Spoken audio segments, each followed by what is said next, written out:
Welcome to Lydia's Lunch Bunch, Western Maine edition with Mark and Jacey, where we spotlight the people, businesses, and stories shaping communities in Oxford, Norway, South Paris, West Paris, and beyond. We're expanding the conversation while keeping the same mission, highlighting the people making a difference in our region. Feel free to share your comments, questions, or suggestions via email at podcast@lydiamediallc.com. Today's show is brought to you by Ruper's Beverage and Redemption. When it comes to beer, wine, and spirits, don't botch it, squatch it. At 4 locations in Lewiston, Auburn, and Oxford. Learn more at rupersbeverage.com, and remember, the party starts at Ruper's. And coming up in just a bit, we're going to play our interview with Director of McLaughlin Garden and Homestead, Leslie Guenther. And you want to be sure to listen to this one because you're going to get some details about the Lilac Festival, which is happening this weekend. But before we get to all that, let's take a look at some headlines for Wednesday, May 20th. 2 juveniles, ages 13 and 15, were arrested in connection with 2 separate burglaries at 45 Degree North Cannabis in Turner. The thefts occurred in late April and early May. The suspects have been taken to Long Creek Youth Development Center in South Portland. The investigation is ongoing and more charges are possible. The U.S. Senate confirmed former Lewiston Police Chief David St. Pierre to serve as U.S. Marshal for the District of Maine. St. Pierre's Lewiston PD career spans over 30 years. He served as chief from 2021 until retiring last year. He also played a leading role following the 2023 mass shooting. Olive Pit Brewing in Lisbon Falls announced it will be closing at the end of September. Owner Christy Kane cited economically challenging times. Olive Pit will continue its Wednesday night open mic and other events, including private parties. Kane said she is grateful for the support of the community and the connections created. And after its opening was delayed by an October fire, Altar 207 at 551 Lincoln Street in Lewiston will be open Tuesday through Saturday from 10 a.m. to 6 p.m. Proceeds from the secondhand resale store will support Caden's Kitchen shelter operations. The store's vision is to keep goods more affordable instead of more profitable. For more information, search Altar 207 on Facebook. Now it's time for the weather. Rain or shine, it's all okay. Grab your uke and start the day. You don't need perfect skies above. Hey, just a song and a little love. Sunny today with a high of 84 and a low of 58. A cloudy start to tomorrow with some sun breaking through in the late afternoon. High of 64 and a low of 46. Plenty of sunshine on Friday with highs approaching 70. I like all that. I love all that. Sounds good. Give us some more. In sports, Jaron Duran and Wilson Contreras each drove in 3 runs to lead the Red Sox in a 7-1 win over the Royals. They'll play again tonight at 7:30 in Kansas City. And on the high school scoreboard in boys lacrosse, Hamden Bangor beat Leavitt 15-5. Lewiston beat Oak Hill 11-7. In girls lacrosse, Lewiston Oak Hill beat Hamden, Brewer, George Stevens, Herman 12-4, and Mount Blue downed Edward Little 9-6. In boys tennis, Camden Hills shut down Lewiston 5-0, and Edward Little edged out Messalonsky 3-2. And in girls tennis, Camden Hills beat Lewiston 5-0, Messalonsky over Edward Little 3-2, and Oak Hill took down Oxford Hills 3-2. That is your news, weather, and sports. And right now it's time for the podcast segment that is sweeping the Twin Cities. It's time for famous people birthdays. They're famous. It's their birthdays. It's famous people birthdays. It's famous people birthdays. Let's take a look at FPBs for May the 20th, shall we? Let's do it. All right. We're going to start off with rapper Busta Rhymes, who is 54 years old today. Are you familiar with the Busta? Of course. You are. Nice. Did you know that he's married to Leanne Rhymes? Really? No. No, who is that? I think she was a country singer. I know the name. I'm so bad with names. Yeah, I mentioned that to Sarah back in the day, and she, for a second, believed me. Then found out I was full of crap. Anywho, Billboard and Vibe ranked Busta as one of the 50 greatest rappers of all time, and he got his moniker, Busta Rhymes, from Chuck D of Public Enemy. He was named after the NFL and CFL wide receiver George Buster Rhymes. A little bit of trivia there for you. A little bit of rap trivia. Mindy Cohn is 60 years old today. She played Natalie on The Facts of Life.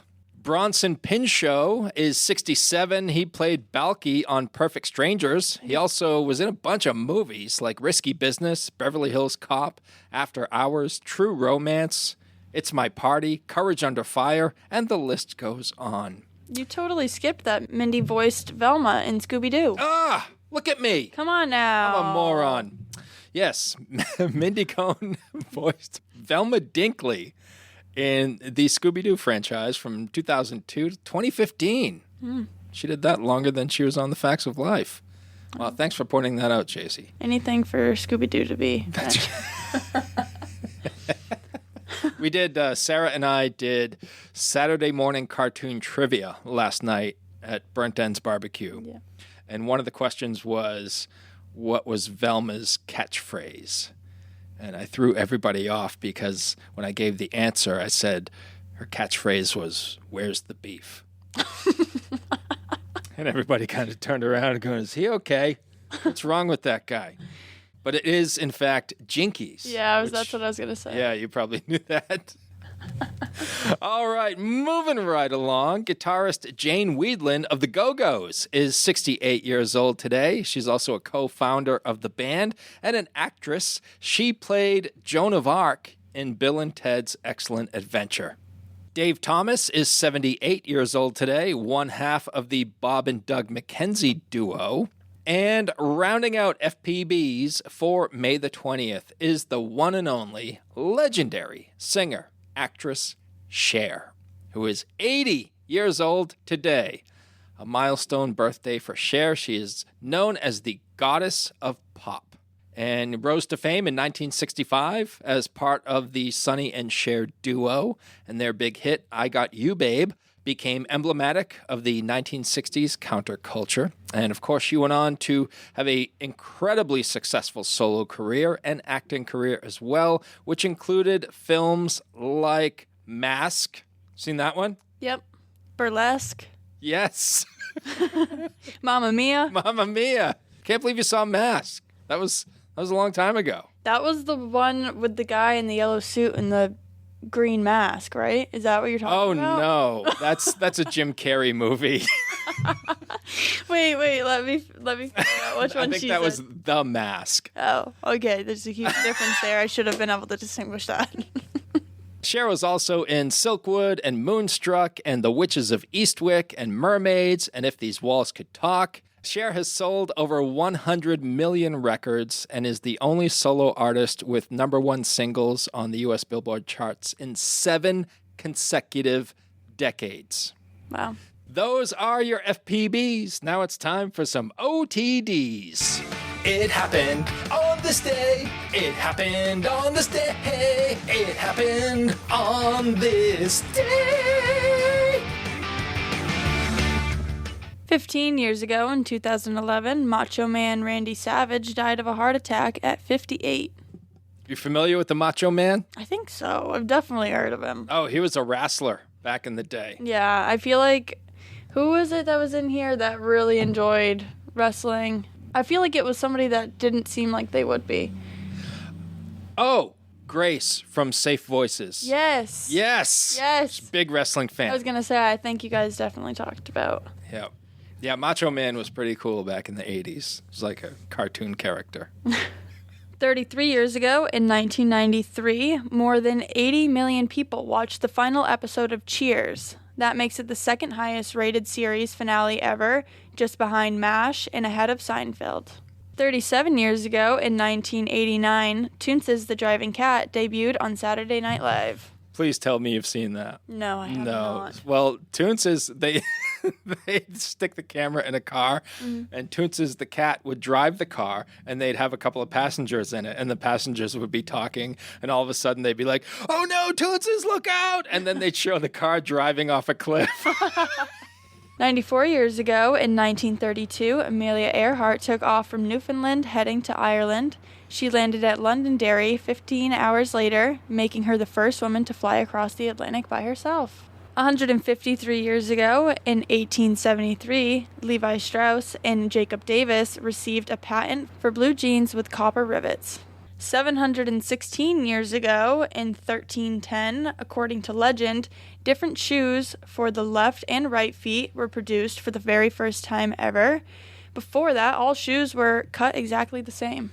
I kind of get how they would be made exactly the same, because I think if you were to reverse your shoes now, it's uncomfortable because the right is on the left and the left is on the right. But if they both were exactly the same and they didn't have any curves or contours to them, they might be all right. That's true. Yeah. Yeah, so I can buy that. I'll buy that legend. All right. Those are your FPBs and OTDs for May the 20th. Whether you want a sit-down meal or a grab-and-go, Pat's Pizza in Auburn offers delicious sandwiches, pasta, salads, and pizza at family-friendly prices. Pat's Pizza, serving the L.A. area since 1985. Open daily from 11 a.m. to 9 p.m. at 85 Center Street in Auburn. Online at patsauburn.com. Looking for a vehicle but don't love the car shopping experience? At K&R Auto Sales on Center Street in Auburn, Frankie Campbell is known as your friend in the car business. That means no pressure, honest conversations, and helping you find the right vehicle for your budget and your life. Stop by K&R Auto Sales today and see how easy buying a car can feel when you've got a friend on your side. Dirigo Federal Credit Union is proud to call Lewiston Auburn home. Whether you're buying a house, saving for the future, or growing your business, we're here for you, right where you live. Visit dirigofcu.com and feel the difference of a credit union that truly knows LA. Mark and Jacey taking the show on the road once again to Western Maine. It is the special Western Maine edition. And our guest is here. She is Leslie Guenther, the director for McLaughlin Garden and Homestead. How are you, Leslie? I'm great. Thank you. And thanks for having me today. Absolutely. Thanks for joining us. This is fairly new for us, coming out to Western Maine and getting to know some of the people and the businesses out here. So we certainly appreciate your time. Leslie, what can you tell us about McLaughlin Garden and Homestead? What's it all about? Well, the McLaughlin Garden is home to 125 different varieties of lilacs on over 200 trees. We've got about 2.5 acres of garden. We also are on the National Register of Historic Places as a cultural landscape, and that's because of our garden, the barn, and the homestead. And we were the first in the state of Maine to receive that designation, which we're very proud of. Absolutely. That is significant. And how did you become director? Well, it wasn't something that I expected to do. I, for many years, was a teacher at Hebron Academy, and I felt strongly about community service. I often brought our students down to the McLaughlin Garden to volunteer. So my association primarily with the garden was through community service and volunteerism. I was fortunate to join the board in 2018 and eventually to become the board president. But I assumed the directorship just at the end of the summer in 2024, and I started out to do it on an interim basis. But I've stayed on for a bit, and I'm really committed to seeing us be as successful as we can be. What does being a volunteer at the gardens look like? Well, it looks different ways for different people. We have a really dedicated group of volunteers who help us in the garden itself, doing maybe not so glamorous tasks like weeding and mulching, but things that are really necessary. We have some folks who volunteer in our gift shop, which is also quite helpful. We have some very dedicated volunteers on our program committee. So those are folks helping us to plan our big events, our program events. The big ones are our Lilac Festival, our Jack-o'-lantern Spectacular, our Wildflower Celebration. And those are probably the three prongs of volunteerism at the garden. I'm curious, Leslie, when did community service become a big part of your life? Well, I have lived in Maine since 1991, and I would say pretty much the entire time that I have been here, that's been important to me. And I think, frankly, I've always been involved in education, and I think that community service and education kind of align with each other. It's a great way to give back. I think it's really important for students to feel invested in their communities and to feel like they can make a difference and to find ways to help in really meaningful ways. And my experience bringing students to volunteer at the garden was that we were always so much appreciated that it made us all feel great about what we were doing. And then it makes it easier to get the kids to want to go back again and again and again. How do you convince kids of this generation to tear themselves away from the screens that are calling their names 24 hours a day and come work in a garden?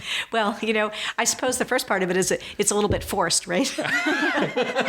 when one doesn't have a choice, and when you say, our field hockey team is going this afternoon to the garden to rake and weed, that starts it. But honestly, I even think about my own experiences with things sometimes. Like, you go into something dreading it, and you come out of it saying, that was really fun. Or I can see that we started at point A and we had to get to point B, and now we can see the work that we did and how much better what we did looks.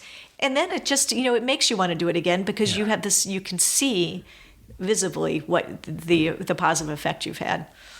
And there is something magical about putting your hands in the earth and getting dirty, I think so. And seeing your work come to life after that, right? Oh, absolutely. And, I can say when we would bring the middle school students, often we'd come during the times we'd have to rake a lot of leaves. And, it becomes quite a game. Rake a lot of leaves, dump them out, jump in the leaves, make some leaf angels, Sure. Rake some more leaves, do the same thing. So, with younger students, they can entertain themselves. The high school kids are a little bit more about just getting themselves right down to work. But, but I think they entertain themselves as well.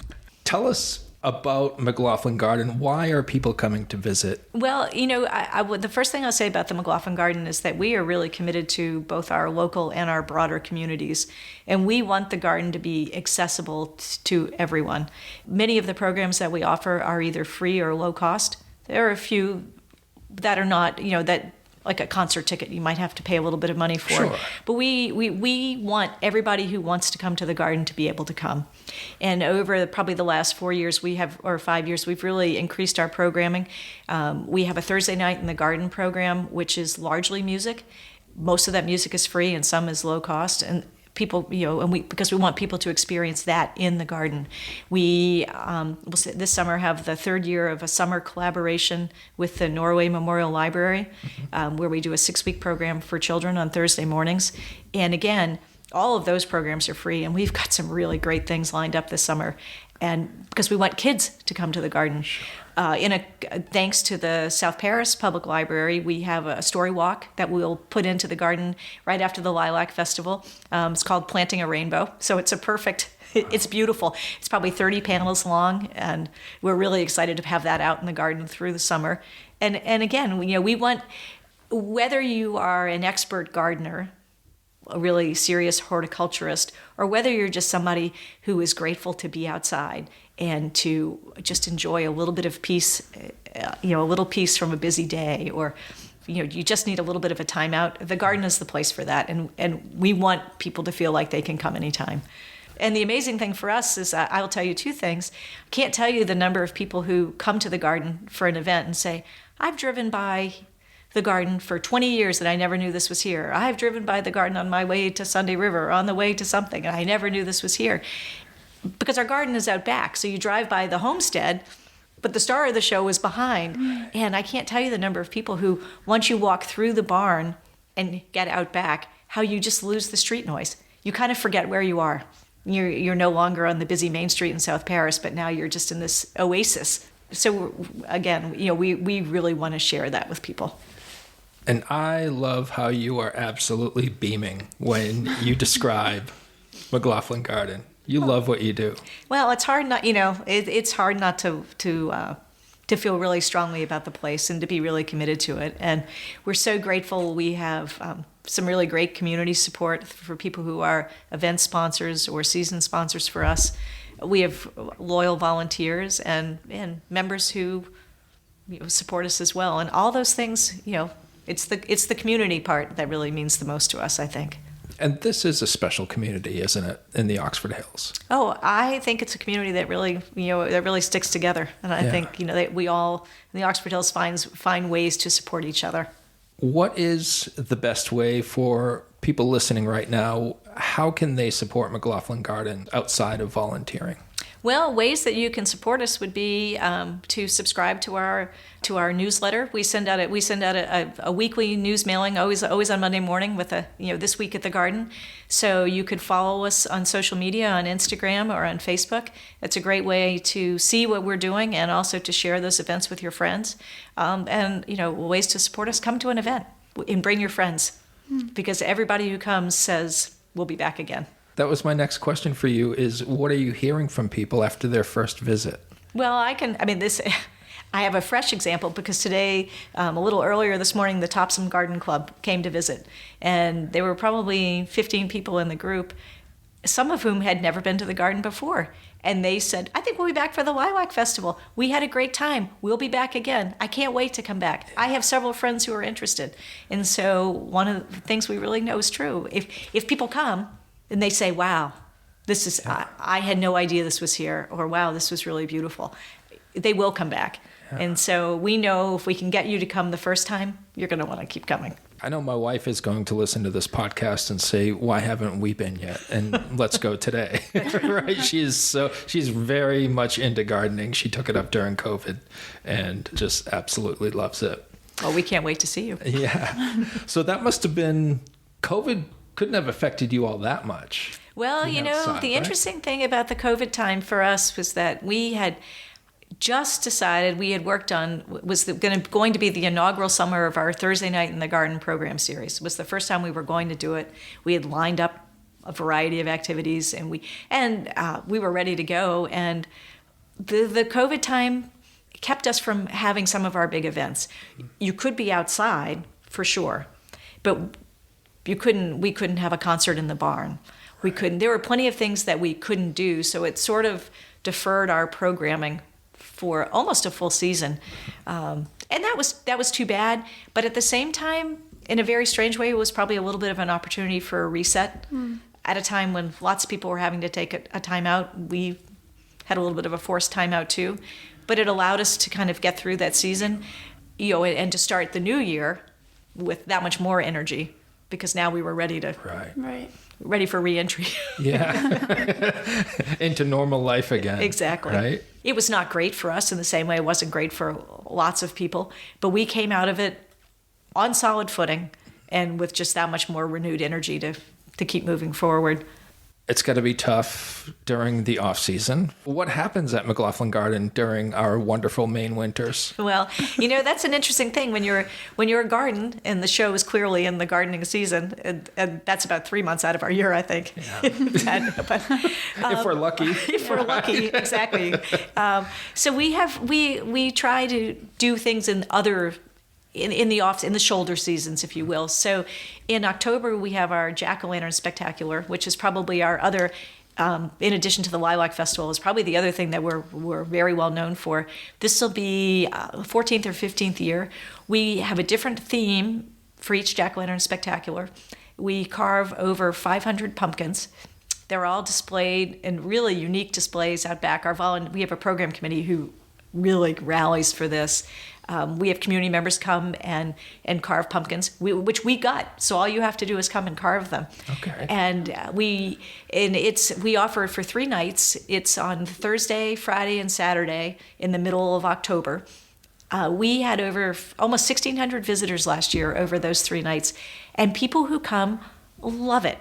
And it's not just, you would think this would be younger children and their families, but I can tell you there was many people of grandparent age who came, not with grandchildren, but on their own. Mm-hmm. I mean, and so it's a thing, and people love to come for it. So that takes care of October for us. We have our annual online auction always in the first week of, right at the end of November, right after it opens on Thanksgiving Day evening and goes for another week, and that's an important end of season fundraiser for us as well. And we're hoping this year we're in the early planning phases of kind of planning a winter lights event in the garden, similar to the Jack-o'-lantern Spectacular, but trading Christmas theme and lights for pumpkins. Yeah. And we're working with our program committee right now to kind of imagine how that will be. We are hopeful that we'll be able to offer it for the first time this December. Awesome. How long has the Jack-o'-lantern Spectacular been going on? I think this will be the 15th year. Okay. Yeah, and I will say the one other thing that we do, January and February are relatively quiet, but in March we have a winter lecture series that runs for 4 weeks where we have some really great speakers who come to the garden. So you could come to the garden and be in person, have some tea and snacks and listen to a lecture, but we also Zoom them. So if it's a bad weather day or you live too far away to drive, you can join by Zoom and interact by Zoom as well. Oh, great. Yeah, and and that's a really nice bridge to get us into April when we can start thinking about being outside again. How many employees and volunteers do you have during peak season? Well, I'm the director. Corey Cutfilla is our horticulturist, and he is full-time. We have a gardening assistant, and we have a great student intern coming this summer who will be a senior at Bates next year. So she'll come and work with us. And then we have two other folks who work in the kind of staff the gift shop. So we're a lean staff for sure. And our program committee right now has gone through a little bit of a transition, and we are at about a half a dozen, but we would love to double that number. Sure. If we could. We're always looking for new ideas and new folks. Leslie, what's the most rewarding aspect of your job? I really do think it's seeing people come and being surprised by and having such a meaningful time. I can tell you an anecdote from years ago. I had a friend that I worked with who said, she said every now and again I would just get really anxious about something, and I would be really anxious, and I would be driving home from work, and I would stop at the garden and walk around for 15 minutes, and I felt every time I did that, I felt so much better. And I think that for me, whether you're a person who's stopping at the garden for 15 minutes to decompress, whatever it is, the people who come and have such meaningful experiences, that's what I love the most, to see how happy people are when they're out in this beautiful garden and enjoying every minute of it. Do you have a favorite time of year at the garden? Well, I honestly think what I have to say, it was funny because it towards the third week of April when the wildflowers started coming up, I thought, oh my gosh, there's hope. Look at this. They're obliging. And then we had some cold weather again. So it's you see those first blooms and of the spring ephemerals, and you say, oh, this is, it's coming on. But I think the lilac time has got to be the favorite. I mean, that's the time when we really show off the best, for sure. Yeah. Can you tell us a little bit about the Lilac Festival, which is coming right up? Yeah, the Lilac Festival is probably one of our two most popular signature events. It's always over the Memorial Day weekend. We'll start on Friday, May 22nd. It runs through Monday, the 25th of May. 10 a.m. to 4 p.m. every day. Hopefully the lilacs will be obliging and be in full bloom, which I'm certain they will. They're looking very good. They're on schedule. I'm happy to report that. And people will say, as they even driving by the garden during the Lilac Festival, they just say we can smell the lilacs even as we're just driving down Main Street. So we have, in addition to this, we'll have live music every day. We'll have a food truck on site on Friday, Saturday, and Sunday. We have our gift shop is open. We have a really wonderful gift shop. We have a great art gallery, which has we feature about 5 or 6 local Maine artists, and their works are for sale as well. We have a lilac care and pruning demonstration at 2:00 each day, and lilac tea tasting every day. It's a really it's just. And if I didn't mention our plant sale, we actually just got another order of lilacs today to be sure we had enough on hand. And for all the people who want dark purple lilacs, they're all dark purple. We just unloaded them from the truck just before I came here, and so it's just a great time. And people who come are just happy. If the weather needs to be in our favor, which I hope it will be, but it's just when our garden looks the best. And we're really proud to show it off, and people who come just leave with just big grins. So we can't wait. It sounds like the type of event to me where even if you walk in with your eyes closed, you would experience something for sure. It's a delight for the senses, right? Absolutely. And sometimes I think that maybe that's the best way to approach it, to walk into the garden first with your eyes closed and start that way. Is there anything else about McLaughlin Gardens and Homestead that you would like our listeners to know? Yeah, well, I'd love to put in a plug for membership at the garden. Absolutely. A membership at the garden includes a variety of things. Among them, you get a 10% off on all of your gift shop and plant sale purchases throughout the season. There are several other member discounts. And, maybe a discounted ticket. We have a Schooner Fair is coming in concert on June 23rd. That's something I should mention as well, because who doesn't love Schooner Fair? So if you're a member, you get a little bit of a discount on your ticket to the Schooner Fair concert. But this year, the McLaughlin Garden joined the American Horticultural Society. And what that means is that a McLaughlin member has access to the American Horticultural Society's network of over 400 gardens nationwide. And that is a big value add of a membership at the garden. Right. And we're really pleased that that's something that we can offer this year. Wonderful. Can you tell us once again where you're located and where folks can learn more online? Yes, we're located at 97 Main Street in South Paris. We're a little bit across the street from the Ripley and Fletcher car dealership and next to Maurice's restaurant. We have to sometimes give markers because people drive by about 6 times and they say, "Where are you again?" As they're almost in our parking lot when they're asking that question. Right. To find out more about us, you can visit our website, which is McLaughlinGarden.org, or you could call us anytime. Follow us on Facebook. Look for us on Instagram. Uncle Andy's Digest is turning 30, and you're invited to celebrate with us. Join us Friday, May 22nd from 6 to 10 p.m. at the Hilton Garden Inn Auburn Riverwatch for a night of celebration. For 3 decades, Uncle Andy's Digest has been Central Maine's community-focused monthly advertising publication, connecting local businesses with loyal readers. Enjoy 90s music from Palo Entertainment, hors d'oeuvres, a cash bar, in recognition of our longest-running advertisers, and much more. Find all the details in the latest issue of Uncle Andy's and on Facebook. We can't wait to see you there. Leslie, as you know, as you were warned before we started recording, we do like to end the interview segments with the segment called 3 Random Questions, where Jacey and I will ask you questions that have nothing to do with your work. We're just trying to get to know you a little better. Sound good? I'm ready. All right. You shared with me earlier, before we started recording, that you were the athletic director at Hebron Academy. I was. And you love sports. I do. If you could attend any sporting event in history and have the best seats in the house, what would it be and why?